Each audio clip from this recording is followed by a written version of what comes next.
This episode of World Wellness Education is made possible by a production grant from the Milhorn Law Firm. We at the Milhorn Law Firm believe that important decisions in planning should not be put on hold. These planning decisions affect not only you, but your children and heirs. My name is Eric Milhorn. I'm one of 7 attorneys here at the Milhorn Law Firm. We've been very fortunate. We've been able to serve the Central Florida area for a period of over 20 years. All the attorneys at the Milhorn Law Firm live in this area and are proud to call this area our home. The Milhorn Law Firm, the law firm you know and trust. Hi, I'm Tracy Brosman, co-founder of World Wellness Education, a community forum to educate, encourage, and inspire a better way of life. We commonly face day-to-day challenges of stress, lack of exercise, and poor eating habits. But with the right approach, we can find freedom, wake up each morning feeling healthy, focused, and ready to take on the day. Together, we can make a difference, one story at a time. The Epstein-Barr virus is very common, and as many as 95% of adults in the United States are infected. Many times the Epstein-Barr virus is dormant. However, for people who have a compromised immune system, this virus can cause a lot of complications, and in rare cases, it can also be fatal. Today, I will be talking with Yeshidara Yehudit, who experienced many health problems due to this virus. Yeshidara will share her healing journey and how she found optimal health. Welcome. Thank you for being on the show with us. Thank you for inviting me. You're very welcome. So let's start with, how did you find out, or what were the feelings that you first started feeling ill? I began to feel ill by having a virus. It seemed like I was having a virus, a typical kind of virus. Like sore the throat, flu? yeah, like a flu. And then one time I would go to the store with my children, the grocery store, and I sat in the parking lot and I would cry because I couldn't get home.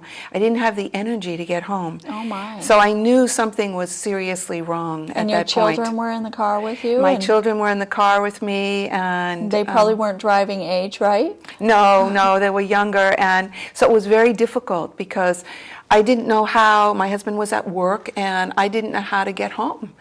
And I had to sit there, and I just sat there really for almost an hour till I had the energy to get back home. Were you afraid that you were going to fall asleep at the wheel, or what were? It was just, I was feeling very, almost like no energy. It's hard to describe because it's not like anything else I had ever experienced before. There was just no energy to get home. I couldn't even get myself to turn the key and drive because there was just no energy. It was a tremendous loss of energy. It's not just tiredness, it's a loss of energy you feel. Wow. So how long did this go on? This went on for quite a time, and then of course I was working at that time also. And what were you doing for work? I was a commodity broker in New York, and I had a very stressful job, as you can imagine. Well, yeah, and I can imagine that it took a lot of energy to do that job. It was an enormous amount of energy because you have a lot of phones on your desk, and you're receiving calls, and you're, calling the trading floor all the time, and it's a constant. It's a constant energy. The markets go up, the markets go down, and high adrenaline. A high adrenaline, and you just. Have a very difficult time when you're having something like Epstein-Barr and you don't know what it is and you have no energy. It's very disturbing. It's like, what do you do? And were you still having the flu-like symptoms, the sore throat, and did those go away? No, they didn't go away. As a matter of fact, they got worse. So, like, what symptoms were you having there besides being tired and a sore throat? Depression.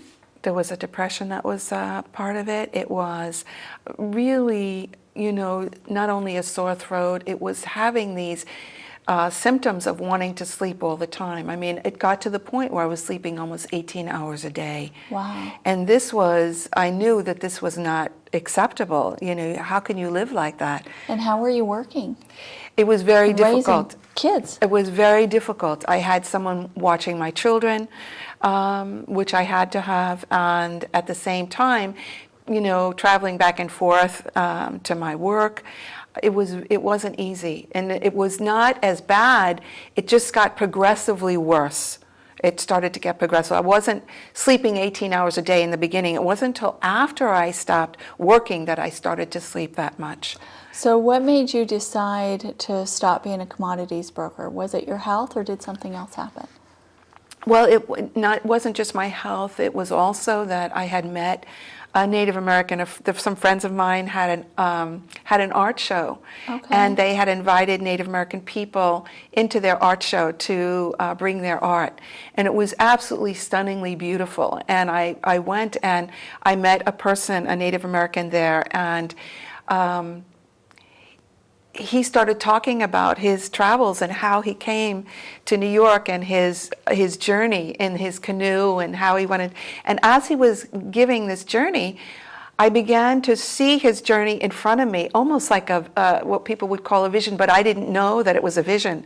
So I thought, oh my gosh, I'm working too hard, and not knowing that this was normal behavior around a lot of Native people. Right. And so afterwards, when I was ready to leave, I asked this Native American if he would come to our house and have this show at our house. And my husband looked at me like I was crazy and said, who's going to come? Well, as it turned out, he did come, and he stayed actually for 2 weeks. And before he came, I had invited these people, and about 25 people came.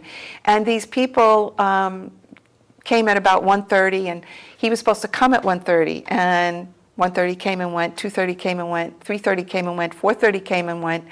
And finally, I started making dinner for these 25 people. Oh, wow. And he showed up around 5 o'clock, and it was the first time I understood what Indian time was. It wasn't on our time clock. It wasn't on our... And he probably wasn't stressed at all, but He you was were probably absolutely very stressed. Yes, he was not stressed. So you stopped being a commodities broker, or were you just trying to get better? Well, what happened was he stayed for 2 weeks, and he told me the plight of his people. And I felt that this was an important service. And why was I making millions of dollars for people in the market when I can help these people? It came to me. And so I stopped working, and I started this foundation, a Native American foundation, to help people. And so I had food drives and clothing drives and so on and so forth. And my disease progressively continued to get worse and worse. And till a point where... Did you go to where... a doctor? I did, and the doctor said that he couldn't find anything, and he didn't know what it was. And so I went home very discouraged, thinking, this is some kind of a lazy kind of disease. That's how he made me feel. And I thought, how could this be? So you had just gone from being very productive and working long hours and taking care of your family, and now you were just lazy. Now, all of a sudden, I was considered lazy.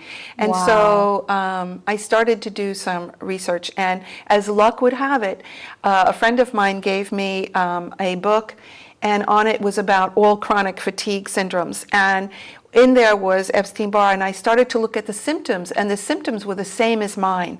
So I decided to go back, so I made another appointment, and I said, did you check me for Epstein-Barr? And he said, no. And I said, well, I think this is something that I may have. So he checked me for it, and he came back, and he said, yes, you have it. And I said, well, at least now we know what the diagnosis is. At least I'm not being diagnosed as lazy. Right, which is probably called, maybe in years past would be called a sleeping sickness. Right. The Native people did call it a sleeping sickness. Okay. So, So now you were diagnosed, we and were that must have diagnosed. felt at least some sort of relief. Then what? Did he say how he could help you? Or? He said he couldn't. He said there was no cure for it. There was nothing he could do. And basically, if he found anything, things happen all the time. There are new things that come out all the time. And there was a possibility that something would come out and that I could be helped. But at this point, I couldn't be. So I was on my own. That must have been difficult news to hear. How did you handle that? It wasn't easy, and I talked to my family. I talked to my husband, and he didn't know what to do. I didn't know what to do. And so I decided to just be still and quiet and get some information from within myself. When that's the best thing you can do when you can't get the information outside, it's really most important to really go inside and to really check inside and see if there's any information you can receive inside, because we are the masters of our own being.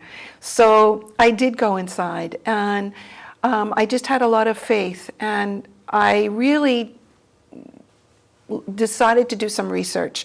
And in my research, I really saw that mercury has a very big, it has a very, the mercury that we have in our teeth has a very big, it's toxic. Toxic to the body, and, it's really bad for our system. So did you have a lot of mercury fillings? I had a lot of mercury fillings, so I went and had them taken out.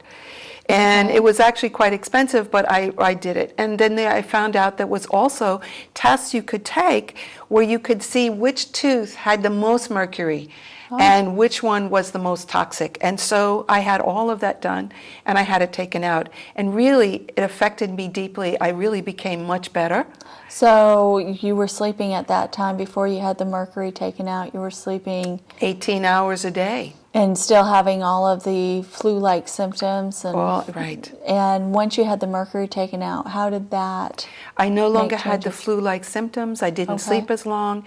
And then I went and had colonics. I had colonics every week for a year. Now, what made you decide to go have colonics? Because you have to detox your body. When I came to the conclusion that detoxing was so important, that I decided that this is what I had to do. So I found someone who I knew was very, very good. I did some research, and she told me that it was important that we detox our body. So that's what I did. Now let's talk about that a little bit, the detoxing.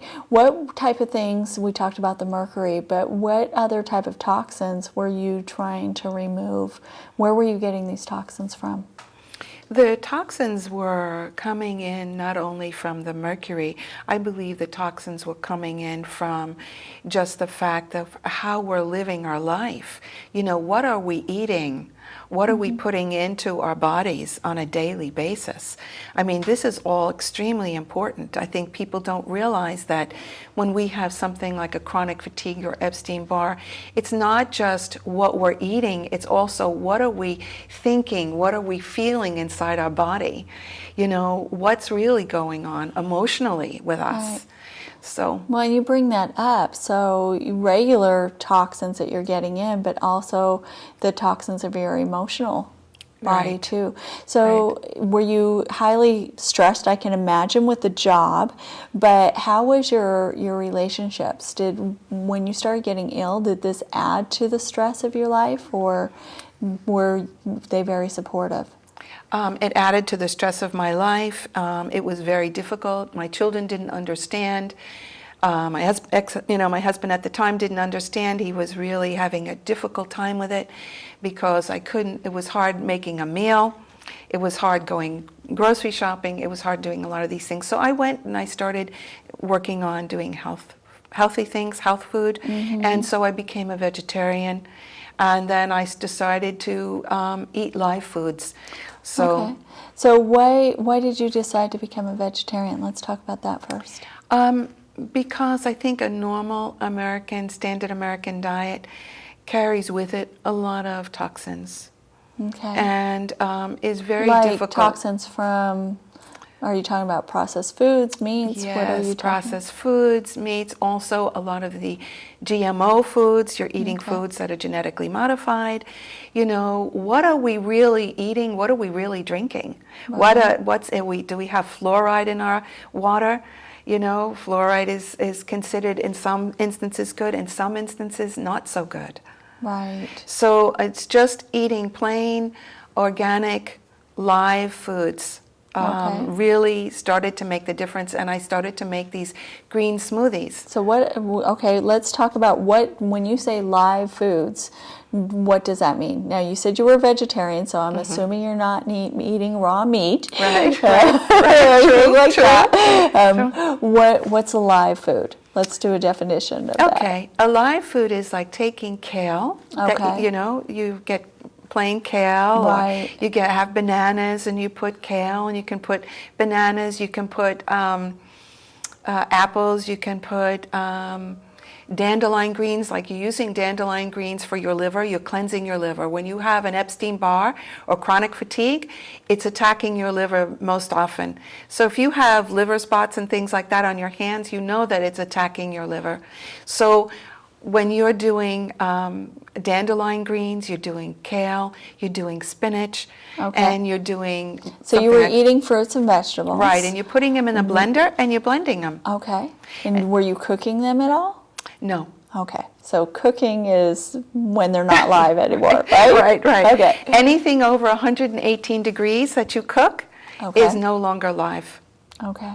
So, and not only that, when you're eating something and your body does not have enough hydrochloric acid, then your body is very acidic. And if your body is very acidic, that's where a lot of disease actually begins. All right. So if you're eating foods that are alive, you're taking in all the light from the vegetables growing. You're taking in not just the vegetables, but you're taking in the light, and you're taking in the green from all these vegetables. So you're creating a lot of hydrochloric acid in your body. And creating this hydrochloric acid is making your body very, very alkaline. Okay. And your body can, most disease cannot survive in an alkaline body. So you started doing all of this, and how long, what type of a period of time did you start seeing results? I would say I would see results.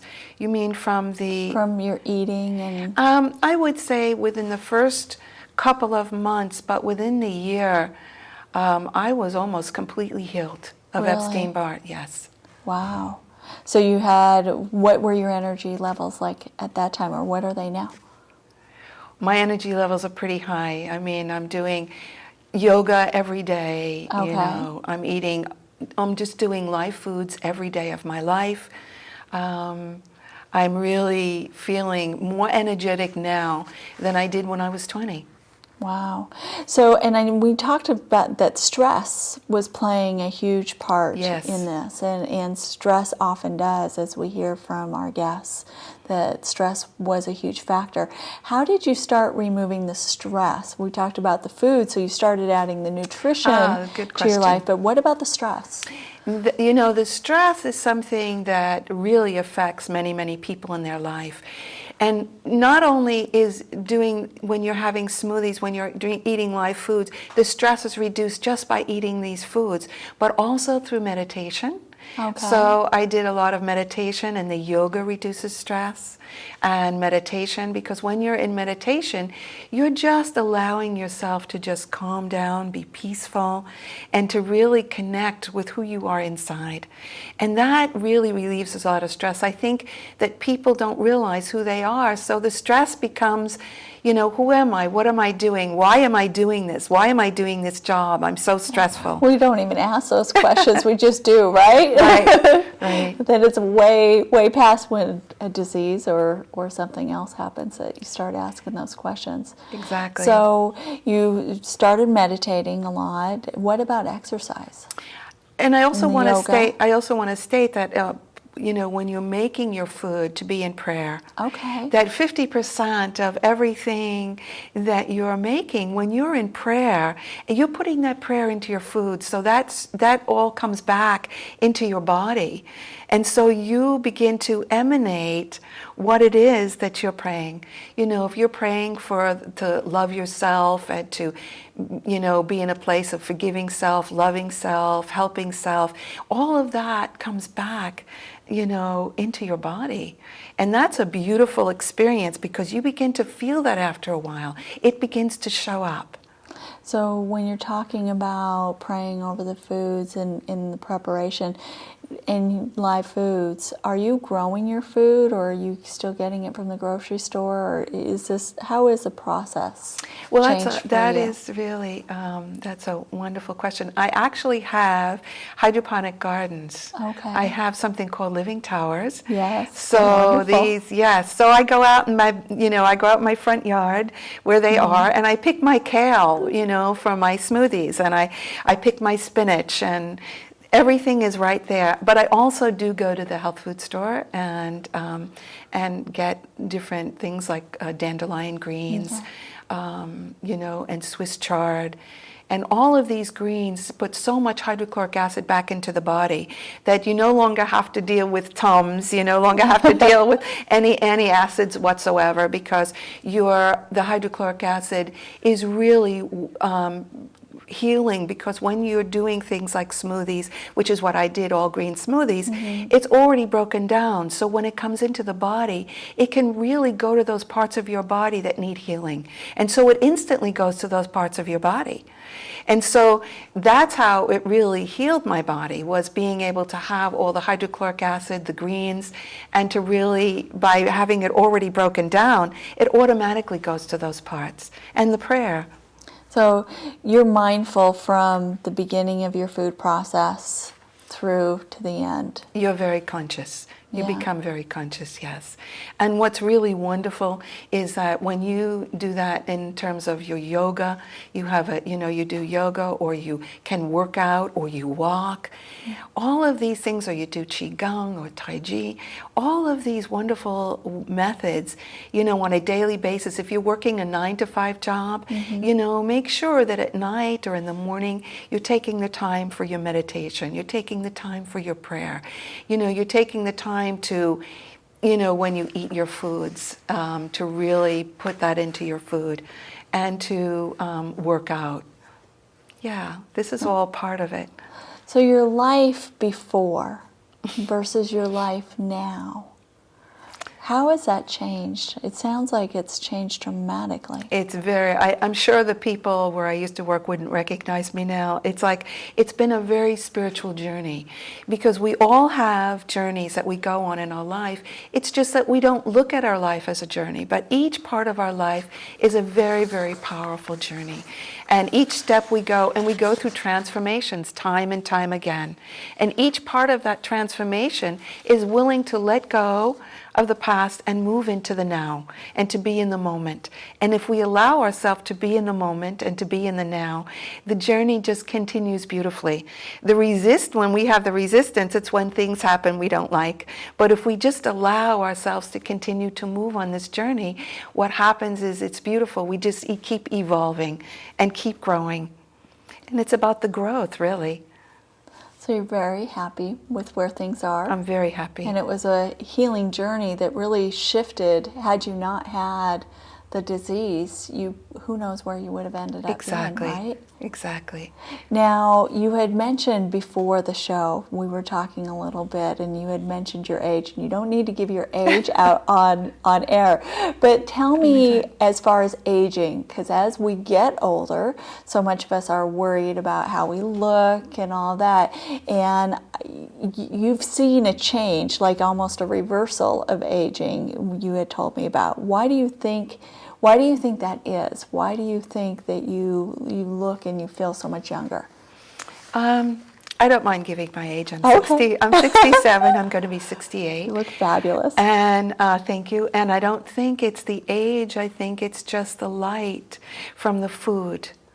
It's the light from the lifestyle. It's the light from the lack of stress. And it doesn't matter, even if you have a stressful job, you can do all of these things, even with a stressful job. So you can still be at peace and be mindful. Yes. And Yes. it's just finding the time and making the time to do it, right? Right. I mean, we're all incredible beings. We're all fascinating, unique beings. And isn't it wonderful to be able to do exactly what you want to do in your life? And there's no reason why you can't. I mean, being a commodity broker was very, very stressful. It's probably the most stressful thing one can do. And you never know what can happen, whether you lose $1 million or you're making $1 million every day. Going from that to becoming a yoga teacher, or to, have a business that you enjoy because you're helping people or being in service, is something that I feel everyone can do. No exception, no exception.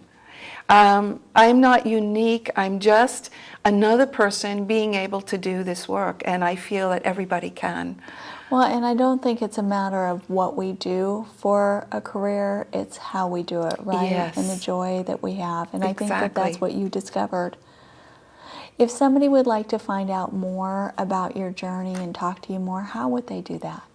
They can email me at my Okay. email, and it's Yashodhara, which is Yashodahra, and I spelled that because I know it's hard It to is. see. Thank you. And that's at 888@CenturyLink.net. Okay, so say it again, all in one. Yashodhara 888@CenturyLink.net. Well, thank you so much for being on the show and sharing your journey. I'm sure it will help many other people. Thank you. Together, we make a difference, one story at a time. If you'd like to find out more about World Wellness Education, visit us on our website at worldwellnesseducation.org.